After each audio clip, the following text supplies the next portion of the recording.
Welcome to my final Rust building tips of 2019. If you haven't seen any of these before, basically I take the best building tips from around the community, ones that I found and other people, and give them to you to try and use in any of your base builds. Now, if any of these are new to you or useful, leave a like and leave a comment to tell me which ones you've used or ones that you know of. It just lets me know that in 2020 these are still worth doing, otherwise I'll probably just stop. Throughout this video I will show you some that are potentially going to get patched but probably not going to get patched very soon. So we'll jump straight in. All links for people's ideas are going to be down below, so make sure you check them out and give them some sort of credit. Now, jumping straight in, if you like to do trap bases but like me, you know cables kind of lead and give away where your trap is going to be or where the power source is. Well, DP Dog, his link is below, has managed to find a way that actually makes your cable completely invisible. As you can see, full power to this turret, but there is nothing there. Now to do this, all you have to do is take a cable from the turret and just run the cable to its absolute max length. Now, if you're in a smaller base, this might be tough to do. However, for the demonstration of this, I am just going to purely make sure that I have enough cable run to do it. Run it all the way, try and work it out with your eye. Obviously you can't use a ruler because it's in game. Just try and get it so it's at 0 as you get to the connection. As you see, it's red at the moment, but if you move around slightly it will pop to green. Click it in and that cable is now invisible. This is ideal if you are using any sort of trap base. As you can see, the turret is fully working. Very good if you're doing traps. Now, if you really don't like knowing that your neighbour who's sat up all night waiting for you to go offline is going to take all your loot, here's a way to make sure that when they try it, it basically deletes them and the loot. Using the vending machine, fill it up as you normally would. You can't stick a key lock on these anymore, which doesn't make them as OP, but doing this method will make sure that they get absolutely nothing. Basically, having shotgun traps underneath the twig on a raised floor. When the unexpected idiot jumps up, tries to take it, he will be basically taken out. Along with that, so will your loot. Now, if you're offline, you lose the loot anyway, but this gives a bit of a satisfaction to know that they didn't actually get anything from it. As I said, some people do not like losing everything. This is a way to counter that.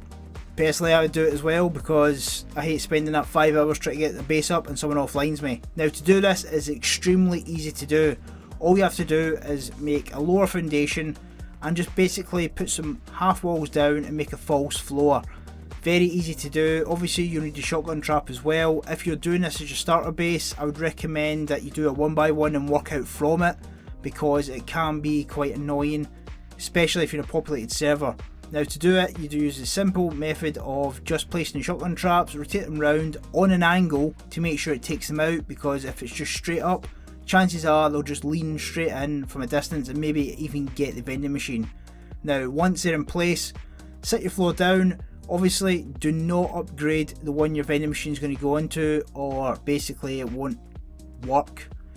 The one behind it definitely do. Now put your walls all around, fit this into base any way you normally would. Have your vending machine at the very back wall. As I said, you want to make sure they can't just reach in without activating the shotgun traps. Fill it up as much as you can.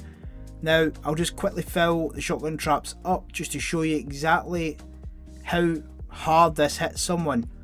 Now, bear in mind, majority of raids happen offline now. So this is kind of basically a big kick in the balls for anyone that tries to do it, because they're going to spend all that to get in, and when it comes to it, they're going to get nothing back from it. So you see now, if this is a normal base, as I walk up, instantly takes it out.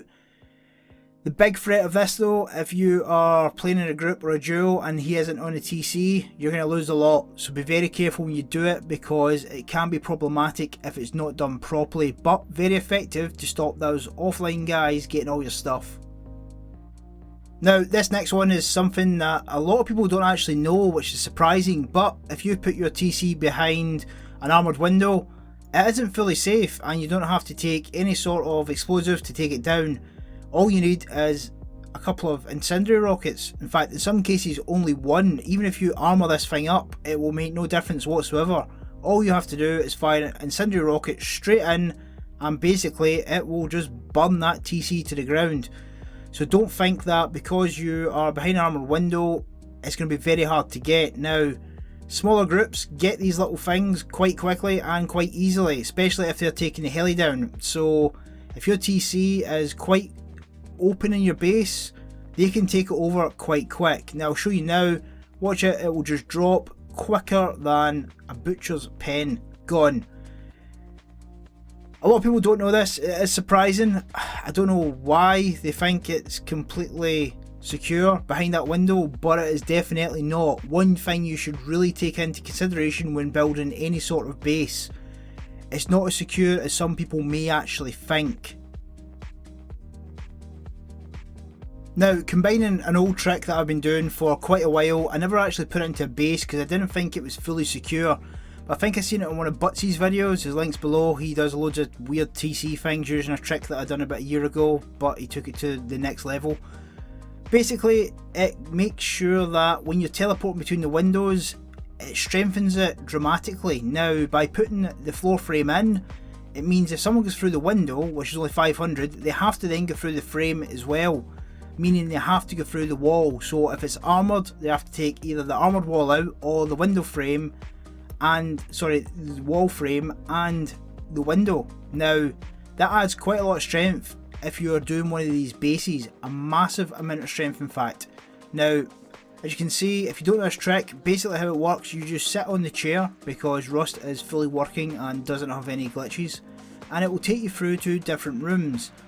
This has been around for a little while now. I've used it for probably about a year, but never put it in a base as I said, but now it is actually viable because that window was always a concern for me, only being 500. You could just take it out and probably break it. But bear in mind again, like the last trick that I showed, if your TC's behind here, don't think it's safe because if you use the instant, it's just going to take it out. Now, to build this is very simple. It is not in any way, shape or form difficult. I will show you now a quick way of doing it. Implement this in any base you wish. Now, you can do it in triangles to fly through. Obviously you can't put the floor frame in the triangle, but you can switch through into a triangle area. I actually used it to get up to a different level in the base that I did do because it's quite practical for that, and make it as like a last man hatch for getting to your helipad if you like. Now as you see, just upgrade it all, upgrade that to metal, upgrade this to metal as well, and there you go, you have got a very secure area, one where you can only get through the ladders if you have building privs. All you do is pick up the chairs when you're not using them, no one can place anything in there. The ladders, you have to be careful, when they're down you can actually pick them up. Now Ark actually managed to get a ladder hatch in here as well. I'm not sure how you would implement it yet, but it means that someone would have to go down further if they did get your TC, and just blocks them off that little bit more. So I will actually maybe do a base on this because now it's viable and I feel that it's actually a lot more secure. It seems to appeal more to using it, whereas before it just didn't feel as if there was that full need to actually put it in because it just didn't really do it all. But as I said, I think it was Butsy's I seen it in where he had the frame in. I didn't actually listen to the audio, I'm not sure if he had it in for a reason, and it just kind of clicked that would actually make it a lot stronger and more viable. A very good trick if you use it properly, but if you don't use it properly it can also cost you a lot of time picking that little thing out. Now our final trick is by shots. This is a little bit old but has been resurrected a little. It was stolen by a larger creator from a smaller one a while back. Obviously he gave no credit because he's a clown, but it's came back a little bit. Now I used to do this with the window where you could switch it and climb through windows, but when you rotate the workbench it wouldn't actually let you go through. Now doing it with door frames, if your base is open it's good. As you can see, when it's turned round you can't actually get through, but if you rotate it again it will let you into the area. Now this is good if you have a tier 3 obviously in your base. A lot of groups try to get the starter base and just plough through that scrap grind and get their little starter base with the tier 3. If you're a solo, this probably isn't going to be the best thing for you because your tier 3 is going to be like gold dust if you're playing a hard vanilla server. All you have to do is line it up and place it down. Now the first placement I've done here isn't great. I'm having to squeeze and jump through. Don't be me, make sure you do it properly. But this just shows you do have a little bit of room to actually do it. I'll place it a bit better now, but if you watch Shotzi's video, the link is below, he will show you exactly how to do it perfect every single time. This is more just to let you know of the trick and that it actually still works. As I said, this is great if you are doing your full starter base in a 2x2 or expanding that starter base from the 2x2 or any sort of like smaller base.